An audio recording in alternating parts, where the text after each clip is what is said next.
ঐক্যবদ্ধ শক্তির মধ্য দিয়ে আমরা গণ অভ্যুত্থান দেখলাম, সেই ঐক্যবদ্ধ শক্তির উৎসটাকে আমরা কতটা এখন ধারণ করছি? আচ্ছা, প্রথমত আগে কিন্তু প্রশ্ন ছিল, আমরা দুটো ভাগ করতে চেয়েছিলেন আপনি, সেই সঙ্গে রাজনীতিতে আসলে কতটা ঐক্যবদ্ধ। আমি আগে যে প্রশ্ন করছি খুব ইম্পর্টেন্ট প্রশ্ন ছিল, সেটা হলো যে জনগণের ঐক্যবদ্ধতা, জনগণ যখন ঐক্যবদ্ধ হয়, আর রাজনৈতিক দলের জোট, দুটো কিন্তু এক না।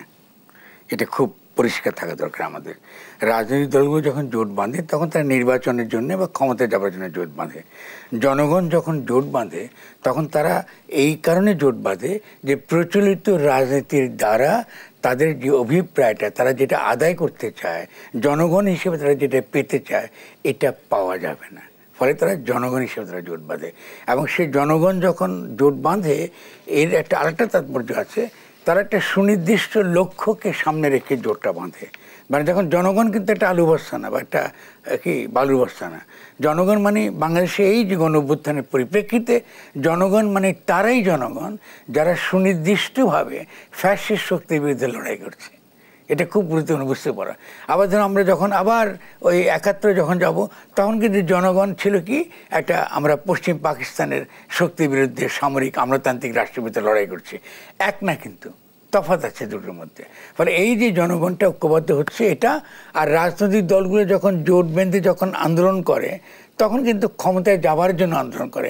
ফলে এখানে কিন্তু জনগণ একমাত্র হয়েছে কিন্তু ক্ষমতায় যাওয়ার জন্য নয়, বরং ক্ষমতার চরিত্র বদলাবার জন্য।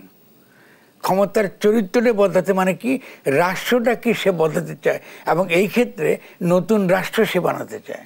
ফলে এই ঐক্যবদ্ধতা সম্পূর্ণ ভিন্নতার তাৎপর্য। এবং যেহেতু এই ঐক্যবদ্ধতা ছাত্রদের নেতৃত্বে গড়ে উঠেছিল শুরুতেই, ফলে দেখেন এটা একটা গণঅভ্যুত্থানের রূপ নিতে পেরেছে। যদি এই ঐক্যবদ্ধতা সে আগে করতে না পারত, জনগণের মধ্যে ঐক্যবদ্ধতা যদি গড়ে না উঠতো, তাহলে কিন্তু গণঅভ্যুত্থান কিন্তু হতো না। কারণ রাজনৈতিক দলগুলো কিন্তু জোট বেঁধে দীর্ঘকাল ধরে কিন্তু আপনার এই শেখ হাসিনাকে ক্ষমতা থেকে সরাবার চেষ্টা করছে, আন্দোলন করছে নানাভাবে, তারা কিন্তু সফল হয়নি। ফলে আমাদের এই পার্থক্য খুব পরিষ্কার মনে রাখতে হবে যে জনগণের ঐক্য আর রাজনৈতিক দলের ঐক্য এক না।